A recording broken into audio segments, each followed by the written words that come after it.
Everton manager Frank Lampard is once more facing intense pressure as a result of his team's Tuesday night defeat to Brighton.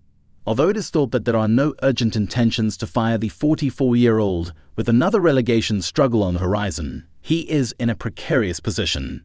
Everton have been a troubled club in recent years, yet they continue to be a desirable option for coaches. Should Lampard lose his position, these are some of the potential replacements. Sean Dyche. He has been without a job since April 2022, when Burnley fired him after 9.5 years.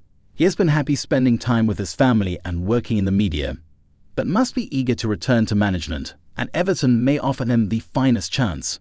He coached Blake McNeil and James Tarkowski at Turf Moor, and having Calvert-Lewin's ability and Amadou Onana's physical presence in midfield would seem to be a perfect combination for Dyche. Even though his brand of football isn't the most visually appealing, Everton is fighting for its Premier League life. Therefore, effectiveness is a requirement. Wayne Rooney. Will the hometown hero come back?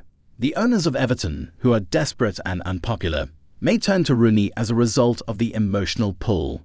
The 37-year-old left his young family in Liverpool to try himself in the MLS at DC United, where he spent 2 years as a player after performing miracles at struggling Derby County. Rooney will be under pressure to improve on DC's 8th place finish from the previous season, which prevented them from making the playoffs.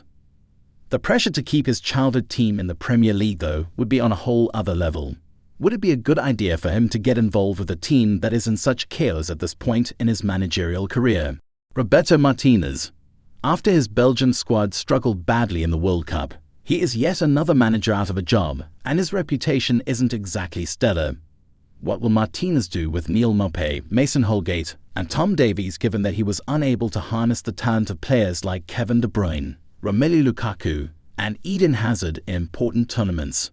His previous stint at Goodison ended in 2016 due to defensive flaws. There is a feeling of unfinished business at Everton despite the fact that he hasn't been in club management since then. He wouldn't decline the opportunity to work in the Premier League once more if he were approached. Thomas Frank. For Frank to even consider leaving Brentford, where he has done an outstanding job right now, would be foolish. He recently got a new deal and is one of the league's finest managers, pound for pound.